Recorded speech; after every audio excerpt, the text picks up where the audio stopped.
وخير الهدي هدي محمد صلى الله عليه وسلم وشر الأمور كل محدثاتها وكل محدثة بدعة وكل بدعة ضلالة وكل ضلالة في النار. أعوذ بالله السميع العليم من الشيطان الرجيم من همزه ونفخه ونفثه. بسم الله الرحمن الرحيم.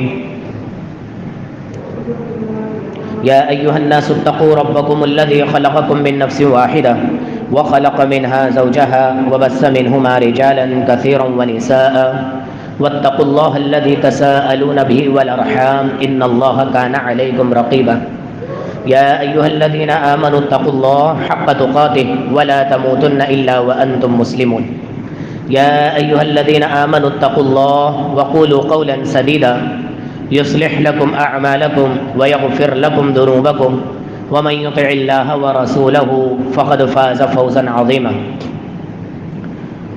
اللهم صل على محمد وعلى آل محمد كما صليت على إبراهيم وعلى آل إبراهيم إنك حميد مجيد. اللهم بارك على محمد وعلى آل محمد كما باركت على إبراهيم وعلى آل إبراهيم إنك حميد مجيد. رب اشرح لي صدري ويسر لي أمري واحلل عقدة من لساني يفقهوا قولي. اللهم انفعني بما علمتني وعلمني ما ينفعني وزدني علما رب زدني علما. تمام تر تعریفات، تسبیحات، تقدیسات، تحلیلات، ہر قسم کی بڑائی، ہر قسم کی تعریف کلمات اس رب العالمین احکم الحاکمین کے لیے ہیں جس نے پوری کائنات کو تخلیق کیا، کائنات کے نظام کو بنایا اور نظام کو صرف بنایا ہی نہیں بلکہ چلایا، اور صرف چلا نہیں رہا بلکہ وہ ایک اختتام تک پہنچائے گا. اللہ رب العالمین احکم الحاکمین اس نظام کو ظاہری طور پر بھی ایسے معاملات پیدا کر رہے کہ دنیا خاتمے کی طرف جا رہی ہے. سورج قریب ترین آ رہے ہیں، برفانی علاقے پگھل رہے ہیں، پانی بڑھ رہا ہے، زمین یا پہاڑ لاوے ابل رہی ہے، اور ظاہری طور پر ایسا لگ رہا ہے کہ زمین خاتمے کی طرف جا رہی ہے، پگھل رہی ہے، زمین ختم ہو رہی ہے، انسان کی عمریں کم ہو رہی ہیں، جسم سے طاقت کم ہو رہی ہے، سہولیات کم ہو رہی ہیں، صحت مٹ رہی ہے، بچے فرما بردار نہیں ہو رہے. کئی ایک ایسے ایلیمنٹ ہیں کہ 40 کے بعد انسان کا دنیا میں ویسے ہی رہنے کو دل نہیں چاہتا. اس قدر پریشان ہو چکا ہے انسان. ہر چیز کا نظام اللہ تبارک و تعالی نے بنا دیا. تو اس معاملے میں ہمیں صرف اور صرف اللہ سے رجوع کرنا چاہیے. اور یہ تمام تر تعریفات ہم تک جو پہنچی ہیں ایک ہی ذات کی کوششوں اور کاوشوں اور محنتوں کے ذریعے پہنچی ہیں. اور وہ ذات کون سی ہے؟ پیغمبر آخر الزمان محمد الرسول اللہ صلی اللہ علیہ وسلم کی ذات اقدس. لاکھوں کروڑوں اربوں درود و سلام ہو محمد الرسول اللہ صلی اللہ علیہ وسلم کی ذات اقدس پر. انتہائی مختصر حمد و ثنا کے بعد وقت بہت ہی کم رہ جاتا ہے. اللہ تعالیٰ سے دعا ہے کہ اللہ تعالیٰ مجھے حق اور سچ اور مکمل طور پر شریعت کے دائرے میں رہتے ہوئے بات کرنے کی توفیق عطا فرمائے. دنیا میں بہت سارے نشے پائے جاتے ہیں، بہت سارے نشے ہیں. کئی ایک نشے ہیں، پان کا ہے، گٹکے کا ہے، سگریٹ کا ہے، شراب کا ہے، نسوار کا ہے. یہ ہر چیز نشے میں آتی ہے. کوئی کسی ڈاؤٹ میں نہ رہے، کسی شک و شبہ میں نہ رہے. ڈیٹیل چاہیے ہوں گی انشاءاللہ تعالی، ہمیں وقت دیں، ہم اسے ڈیٹیل دیں گے. اور ڈیٹیل اپنے پاس سے نہیں دیں گے بلکہ قرآن اور حدیث سے دیں گے انشاءاللہ. مگر کچھ ایسے نشے ہیں جو نشہ ہوتا نہیں ہے، ہم بنا دیتے ہیں. اور وہ نشہ کون سا ہے؟ آج کے زمانے میں سیلفی کا ایک نشہ ہے. تصویر بھی ایک نشہ بن گئی ہے. اور یہ نشہ کیسے بنتی ہے؟ یاد رکھیں، نشہ کوئی بھی چیز تب بنتی ہے جب وہ اپنے اچھے اور برے کی تمیز کھو دے. پیار بھی ایک نشہ ہے نا. شاعروں نے بڑے بڑے کلام لکھ دیے اس پیار پہ.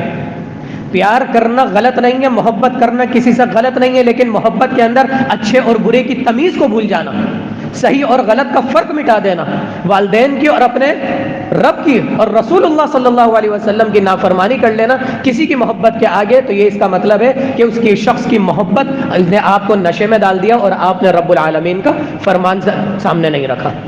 یہ کو تھوڑا سا کم کرو۔ تو آج کی دنیا میں جو تصویر کے نشے میں ہم لوگ ڈوبے ہوئے ہیں،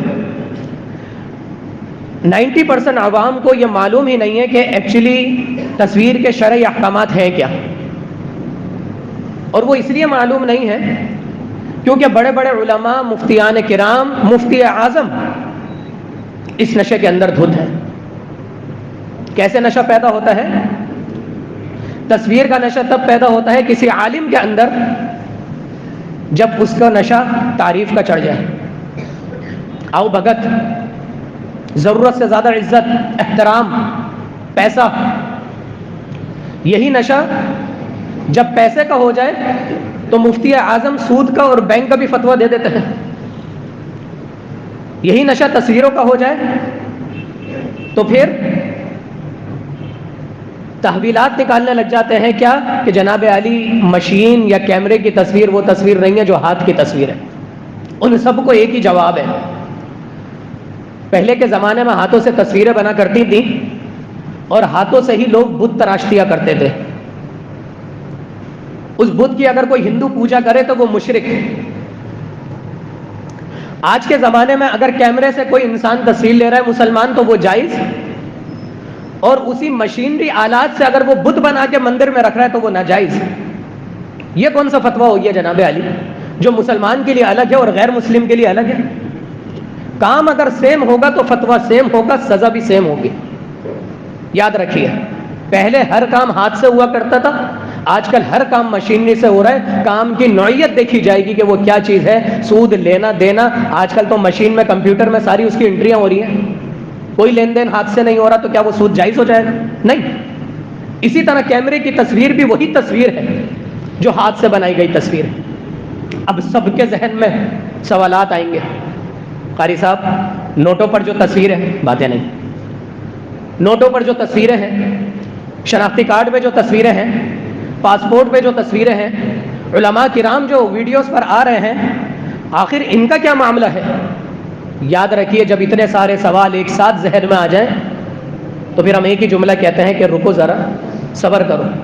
ہر چیز کا جواب قرآن و حدیث سے دیا جائے گا اور ہر چیز کے احکامات شریعت کی نگاہ میں موجود ہیں کہ آیا جو تصویر ہماری ذاتی استعمال میں ہے یا جس پر میرا اختیار ہے اس کو شریعت کیا کہتی ہے، جو شناختی کارڈ پر ہے، پاسپورٹ پر ہے، اس کو شریعت کیا کہتی ہے، اور جو علماء کرام ویڈیوز پر آ رہے ہیں اور اپنی تصویریں لگا رہے ہیں اشتہارات پر، یاد رکھیں اشتہار پہ تصویر لگانا جائز نہیں ہے، کسی عالم کے لیے بھی کسی مفتی کے لیے بھی۔ ویڈیوز کا الگ معاملہ ہے، انشاءاللہ ہم سب چیزوں کو ڈسکس کریں۔ آج ہم اس چیز کو دیکھتے ہیں جن تصویروں پر میرا اور آپ کا اختیار ہے، جن سے ہم 100% بچ سکتے ہیں۔ دنیا جتنی ترقی کر جائے، معاملات جتنے چینج ہو جائیں، دنیا کا لائف اسٹائل چینج ہو جائے، لیکن شریعت کے احکامات کبھی نہیں بدلتے، کبھی نہیں بدلتے۔ اور زیادہ تر احادیث آپ کو کسی اور کتاب سے نہیں، صحیح بخاری اور صحیح مسلم سے۔ اور یہ پرچہ ایک ایک چیز حوالوں کے ساتھ سب کچھ لکھی ہوئی ہے، جاتے ہوئے لے جائیے گا، یاد کر لیجئے گا، اپنے گھر والوں کو سمجھائیے گا۔ پہلی بات، حضرت عبداللہ بن عباس رضی اللہ تعالی عنہما، ان کو ہر کوئی جانتا ہے، خاص کر تفسیر کے اعتبار سے نبی صلی اللہ علیہ وسلم کی ان کے لیے دعا تھی، یا اللہ عبداللہ بن عباس کو قرآن کا علم دے دے، قرآن کا فہم دے دے۔ یہی وجہ ہے کہ اتنی چھوٹی سی عمر میں انہوں نے سورۃ النصر کی وہ تفسیر بیان کر دی تھی جو بدر کے صحابہ، شان ہے بدر کے صحابہ کی جنہوں نے بدر کی جنگ میں حصہ لیا تھا، وہ بھی وہ تفسیر نہیں سمجھ پائے تھے جو چھوٹی سی عمر میں حضرت عبداللہ بن عباس رضی اللہ تعالیٰ عنہ سورۃ النصر کی تفسیر سمجھ گئے تھے۔ قرآن کریم کی سب سے آخری سورت ترتیب کے اعتبار سے، نزول کی ترتیب کے اعتبار سے سورت نمبر 114۔ وہ یہ فرماتے ہیں، اور وہ نبی صلی اللہ علیہ وسلم کے بعد لوگوں کو فتوے دے رہے تھے، اچھے برے کی، ناجائز کی، جائز کی۔ ایک شخص آتا ہے ان کے پاس اور پوچھتا ہے کہ میں ہاتھوں سے تصویر بناتا ہوں، میرا پیشہ یہی ہے، کیا میری کمائی جو ہے وہ حلال ہے یا حرام ہے؟ یاد رکھیں نبی صلی اللہ علیہ وسلم کے زمانے میں بھی لوگ ڈاؤٹ فل رہا کرتے تھے۔ جب علم نہیں ہوتا تو عالموں سے پوچھ لینا چاہیے، کہ میں اس کام میں نے ہاتھ ڈالا ہے، آیا یہ کام جائز ہے ناجائز ہے، یا کہیں سے بھنک پڑ گئی، کوئی بات کان میں سن لی اور میں اسی کام میں انوالو ہوں، تو میں تسلی میں نہ بیٹھوں۔ اگر میں نے کہیں سے کوئی بات سنی ہے تو فوراً علماء سے رجوع کریں کہ میں نے یہ بات سنی ہے، آیا یہ بات صحیح ہے یا غلط ہے، مجھے بتا دیجیے۔ صحیح بخاری کی حدیث ہے یہ، صحیح مسلم میں بھی ہے، 2110 نمبر پہ ہے حدیث۔ حضرت ابن عباس رضی اللہ تعالیٰ عنہ نے فرمایا کہ نبی کریم صلی اللہ علیہ وسلم نے فرمایا کہ من صور، جس شخص نے بھی صورت بنائی، صورت، کوئی سی بھی صورت، کلفا، وہ یوم القیامت، کل قیامت کے دن اس بات پر مکلف ہوگا، پابند کیا جائے گا اس کو، ان ينفخ فی الروح، فیہ الروح، کہ اس کے اندر اللہ تبارک و تعالیٰ کہے گا تم نے یہ تصویر بنائی تھی، اس کے اندر روح پھونکو۔ آیا اتنی سخت سزا؟ یہ بات ہم سمجھیں گے بالکل اینڈ میں جا کر۔ سب سے پہلے ایک بات اور، یہ جو تصاویر ہم نے والدین کی رکھی ہوئی ہوتی ہیں اپنے گھروں میں جناب علی یادگار کے لیے، والدین اس دنیا سے چلے گئے ہیں، ان کی یاد آتی ہے تو ذرا دیکھ لیتے ہیں، دل بہل جاتا ہے۔ شادی بیاہوں پر تصویر لیتے ہیں، ایک یہ ایسے پل ہوتے ہیں کہ جناب علی شادی کون سی بار بار کی جاتی ہے، یہ بھی غلط تصور ہے، وہ پھر الگ ٹاپک ہے، جس دن دوسری شادی کا ٹاپک پہ ہم ڈسکس کریں گے تو پھر بتائیں گے کہ شادی کا یہ تصور رکھنا کہ جناب علی شادی کون سی بار بار ہوتی ہے، نہیں، ایسا کوئی بھی چیز سوچ لینا۔ انتقال ہو گیا ہمارے کسی بزرگ کا، اب تو معاملہ یہ ہو گیا نا، انا للہ و انا الیہ راجعون، کہ باپ مر گیا ہے، دفنا رہے ہیں، لیکن ایک بچے کو مختص کر دیا، بیٹا تو نے کیمرہ لے کے کھڑے ہو جانا، یادگار تصویروں کے لیے۔ یاد رکھیں جب مکہ فتح مکہ کے موقع پر نبی کریم صلی اللہ علیہ وسلم مکے کو فتح کر کے کئی ایک جنگیں کرنے کے بعد آتے ہیں تو وہ دیکھتے ہیں کہ بیت اللہ کے اندر حضرت ابراہیم علیہ الصلوۃ والسلام، کون؟ حضرت ابراہیم علیہ الصلوۃ والسلام، خلیل اللہ، اللہ کے دوست، جن کو آگ میں جلایا گیا، جنہوں نے اپنے بیٹے کی قربانی دی، بنجر زمین پر نہ کوئی آس پاس، نہ کوئی پانی، نہ کوئی کھیتی، کہیں پر کچھ نہیں، گود کے بچے اور بیوی کو چھوڑنا پڑا، کس کے خاطر؟ اللہ کے خاطر۔ اللہ نے انہیں اپنا دوست بنایا، اتنے عظیم انسان کی تصویر لگی ہوئی تھی۔ اور دوسری کون سی شخصیت؟ حضرت مریم علیہ الصلوۃ والسلام، جنہوں نے صرف اللہ کے حکم کے خاطر، لوگوں نے ان کے اوپر الزامات تراشے کہ تمہاری تو شادی نہیں ہوئی، تمہارے پیٹ میں بچہ کیسا ہے؟ اللہ نے حکم دے دیا جب تک اس بچے کو جنم نہ دے لو، جب تک کسی سے کوئی بات نہیں کرنا، روزے کی حالت میں رہنا۔ اللہ نے پھر حضرت عیسیٰ علیہ الصلوۃ والسلام سے بلوایا، قال انی عبد اللہ، کہ میں اللہ کا بندہ ہوں، میں نبی ہوں۔ تب جا کے سب کو یقین آیا، آزمائش آئی۔ اتنی بڑی ہستیوں کی تصاویر بیت اللہ میں لگی ہوئی تھی، نبی صلی اللہ علیہ وسلم نے فرمایا کیا قریش کو معلوم نہیں ہے؟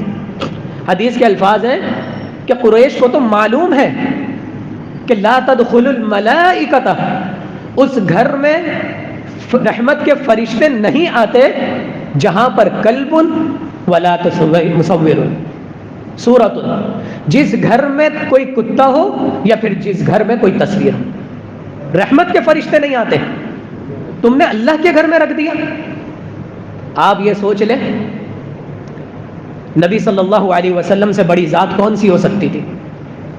اور نبی کریم صلی اللہ علیہ وسلم زمانہ آخر تک نبی بنا کر بھیجے گئے۔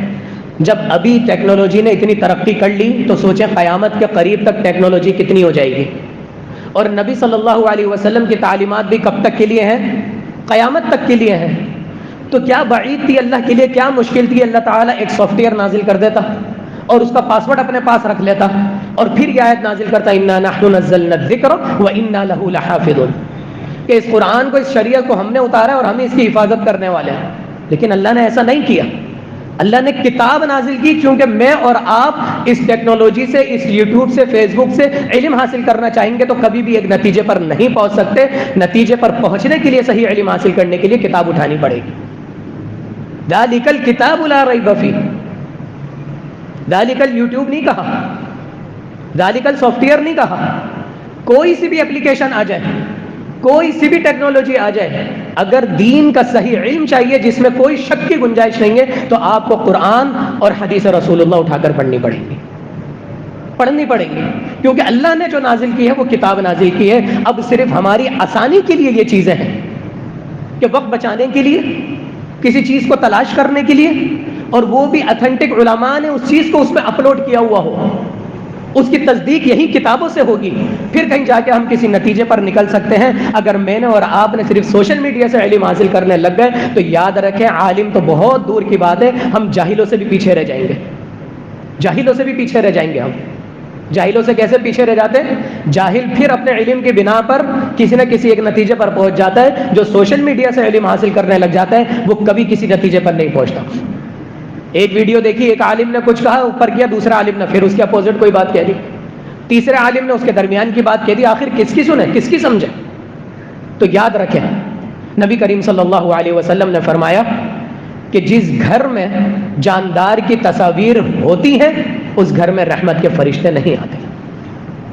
جب نبی صلی اللہ علیہ وسلم کی کوئی تصویر نہیں ہے، حضرت مریم کی، حضرت ابراہیم علیہ السلام کی تصویروں کے لیے اجازت نہیں ہے، تو میرے اور آپ کے والدین، دادا دادی، جتنے ہمارے محبوب لوگ ہوں، ان کی تصویروں کی کوئی حیثیت نہیں ہے۔ اگر چاہتے ہیں کہ رحمت کے فرشتے گھر میں آئیں تو آج ہی جتنی تصاویر ہیں سب کو جلا دیں، پھاڑ دیں، ٹکڑے ٹکڑے کر کے ڈسٹ بن میں ڈال دیں۔ جو آپ کو صحیح لگتا ہے طریقہ، اس طریقے کو اختیار کر لیں، کسی کو کچھ بتانے کی ضرورت نہیں ہے، صرف اپنے بیوی بچوں کو سمجھانے کی ضرورت ہے اور خود بچنے کی ضرورت ہے۔ کہیں پر جا رہے ہیں، شاپنگ پہ جا رہے ہیں، کہیں پر کھانے پینے جا رہے ہیں، شادیوں میں جا رہے ہیں، سیلفی سے بچیں، اس سیلفی نے لوگوں کی جانیں لی ہیں۔ سوشل میڈیا پر ویڈیوز بھری پڑی ہیں کہ پہاڑ کے کنارے پر گئے اور صرف سیلفی لے رہے تھے، اس وجہ سے یہ دکھانے کے لیے کہ میں اس پہاڑ کی چوٹی پر جا کر میں نے یہ سارا کام کیا، کہ ہلکا سا پاؤں پھسلا اور وہ موت کے منہ میں۔ کتنے لوگ مرے ہیں اس چکر میں۔ تو یاد رکھیں اگر شریعت کے کسی قانون پر ہم عمل نہیں کریں گے تو دوسری طرف ہمیں نقصان ہوگا اور ہمیں پتہ بھی نہیں چلے گا۔ اور دوسری طرف نقصان کیسا آتا ہے؟ کئی لوگ آتے ہیں کہ قاری صاحب بچہ بڑا اچھا تھا پڑھنے میں ماشاءاللہ سے، ابھی اس کا رزلٹ آیا تھا ماشاءاللہ فرسٹ آیا پچھلے سال، اور اس سال ہم دیکھ رہے ہیں کہ بالکل دل ضدی ہو گیا، پڑھائی میں دل نہیں لگ رہا، صلاحیتوں کو زنگ لگ گیا، ماں باپ سے بدتمیزی کرنے لگ گیا، اتنا فرمانبردار بچہ تھا۔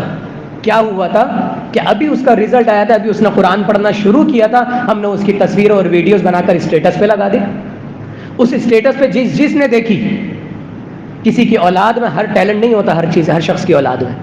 اب کسی کی اولاد تھوڑی سی ڈل تھی، پڑھائی میں تنگ کرتی تھی، کسی کو اللہ نے اولاد ہی نہیں دی تھی، اس شخص کے دل میں حسد پیدا ہو گئی، آپ کے بچے کو حسد اور نظر کھا گئی۔ ہوا یہ کہ ابھی اس کو 2 سال ہوئے تھے اور وہ علم کی درجوں پر بلندیوں پر فائز ہو رہا تھا، اس کو نظر اور حسد ایسی لگی کہ آپ خود بھی پریشان، صحت بھی ختم، تمیزداری بھی ساری ختم، اور پھر رزلٹ بھی سارا زیرو۔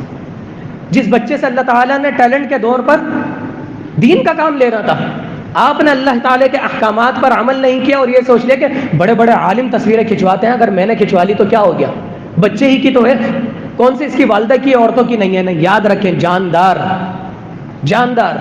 ہر جاندار کی تصویر مطلقاً ناجائز ہے، چاہے میں ہوں، چاہے آپ ہوں، چاہے کوئی چیل کوے، کوئی بکریاں ہوں، چاہے کوئی گائے ہوں۔ ابھی بقرعید آ رہی ہے، وہی شخص جانوروں کی تصویر لے کے ڈالتا ہے جس کے دل میں نفاق ہوتا ہے، یاد رکھیے گا۔ آپ جانور لائے بڑا اچھا سا، اس کے لیے آپ نے ٹینٹ لگا دیا، کیوں لگا دیا بھائی؟ جناب علی دھوپ اور ہوا سے اور بارش سے رکاوٹ، بہت اچھی بات ہے، آپ کو نیکی ملے گی۔ آپ نے اس کے لیے ریت بچھا دی، کیوں بھائی؟ اس کی ٹانگیں نہ چھل جائیں، کیونکہ یہ تو گاؤں گوٹ میں پلتے ہیں، سڑکیں ذرا پکی ہوتی ہیں، اس کے ٹانگیں نہ چھل جائیں، زمین تپ رہی ہوتی ہے گرمیوں میں، بہت اچھی بات ہے، آپ کو نیکی ملے گی۔ آپ نے لائٹیں لگا دی، کیوں میرے بھائی؟ لوگ آئیں دیکھیں، ساری نیکیاں، ساری قربانیاں آپ کی ضائع ہو جائیں گی۔ کیوں؟ کیونکہ یہاں پر آپ کے دل میں نفاق آ گیا، اور نفاق دکھلاوے کی وجہ سے آ گیا۔ جو چیز ضرورت کی ہے آپ کریں کام، لیکن جس چیز کی ضرورت نہیں ہے، شریعت نے اجازت نہیں دی، اس سے آپ کو ہر صورت بچنا ہے۔ لائٹ لگانے کی کہیں ممانعت نہیں ہے، لیکن وجہ دیکھی جا رہی ہے، وجہ کیا ہے؟ تو یاد رکھیں جتنی تصاویر جس پر ہمارا اپنا اختیار ہے، جس پر ہمارا اپنا اختیار ہے، وہ تصویر مطلقاً بالکل ناجائز اور حرام ہے۔ کل قیامت کے دن مجھے اور آپ کو خدا نخواستہ اس کے اندر جان ڈالنے کی پیشکش کی جا سکتی ہے، سزا دی جا سکتی ہے، اور یہ کام انسان ہرگز نہیں کر سکے گا۔ یا اللہ اتنی سخت سزا کیوں دے رہا تھا؟ سورہ آل عمران کی آیت نمبر 6 اٹھا کر پڑھیے، هو الذی یصورکم، هو الذی، وہی ذات ہے، یصورکم، جس نے صورتیں بنائی، فی الارحام، تمہاری ماؤں کے پیٹ میں، کیف یشاء، جیسا وہ چاہتا ہے، لا الہ الا هو العزیز الحکیم۔ بات تصویر کی ہو رہی تھی، اللہ تبارک و تعالی یہاں پر توحید کی بات کر رہے ہیں، لا الہ، اس کے علاوہ کوئی معبود نہیں ہے، کوئی پیدا کرنے والا نہیں ہے۔ جب کوئی پیدا کرنے والا نہیں ہو تو کسی کو یہ حق نہیں ہے کوئی اپنے ہاتھ سے کسی جاندار کی تصویر بنائے۔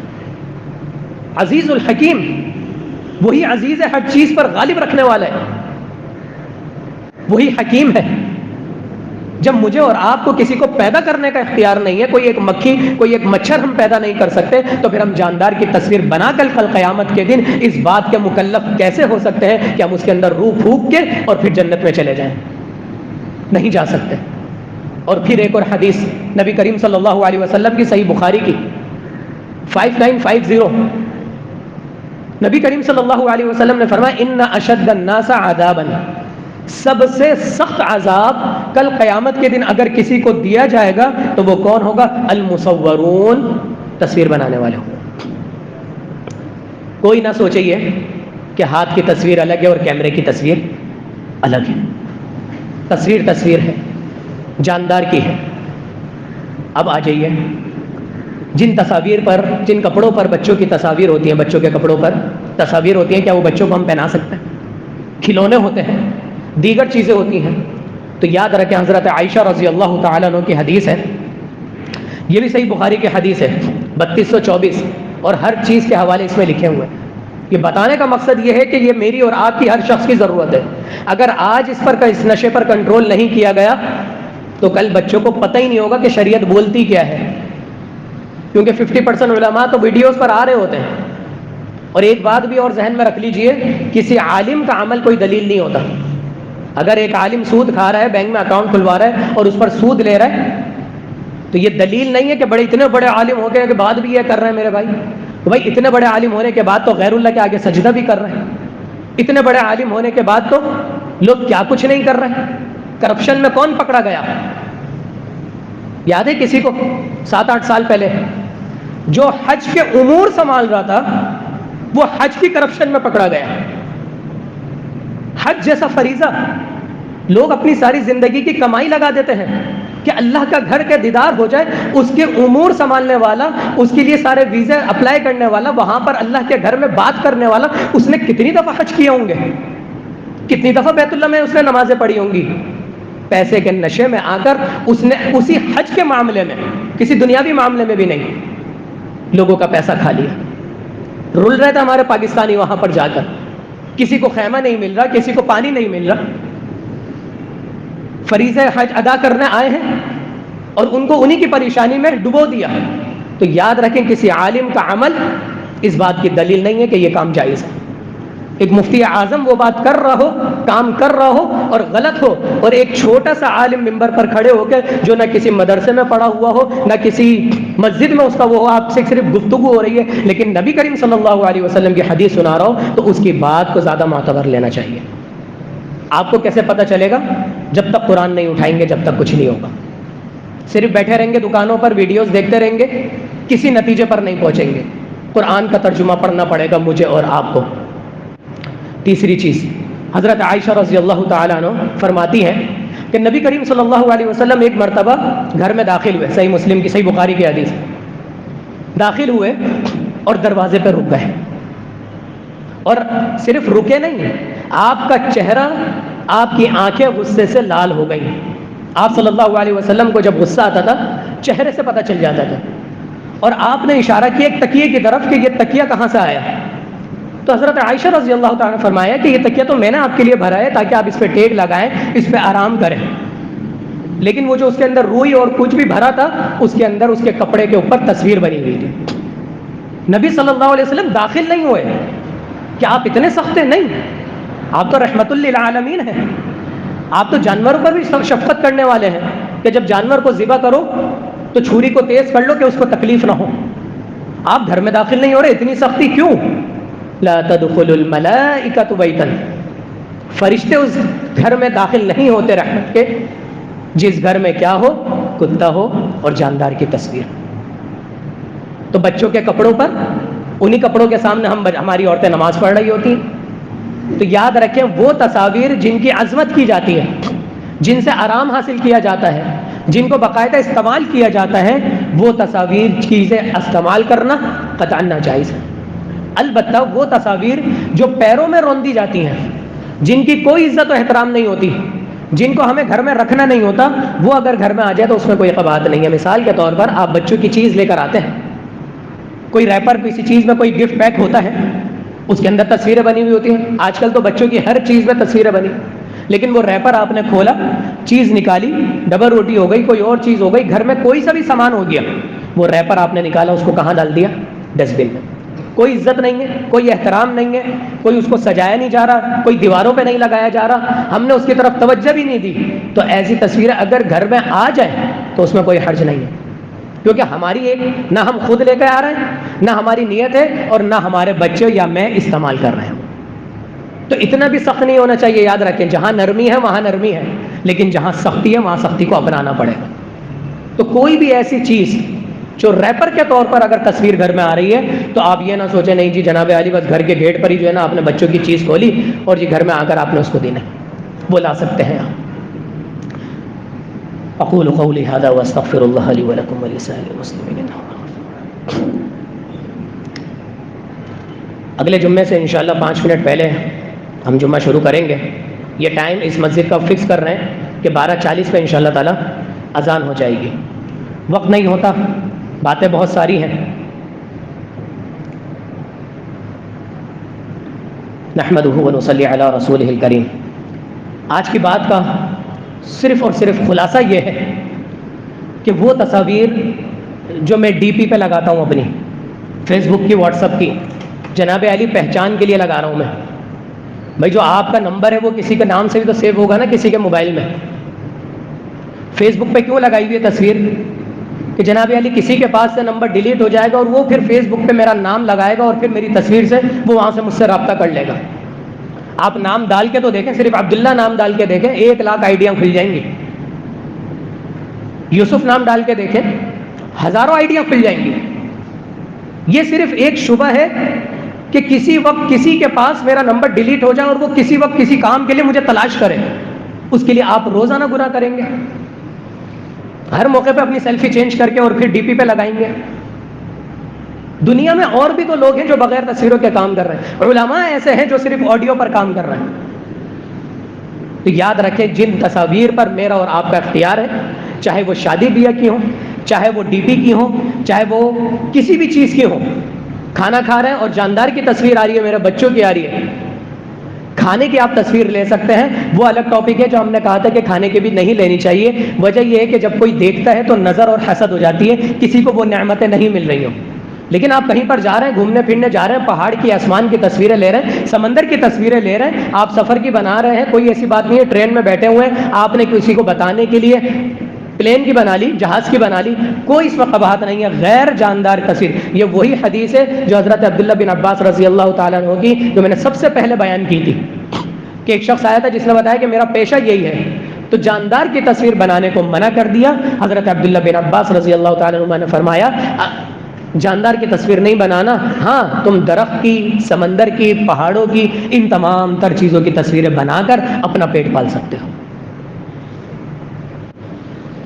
اب اس کے بعد پاسپورٹ پر جو تصویریں ہیں، شناختی کارڈ کے لیے جو ہم تصویر کھنچواتے ہیں، ہماری عورتیں بھی کھنچواتی ہیں، چہرے سے نقاب ہٹایا جاتا ہے ان کا، اور پھر علماء جو تصویروں پر آ رہے ہیں، ان سب کا جائزہ انشاءاللہ اگلی ملاقات میں اور اگلے جمعے کو لیں گے۔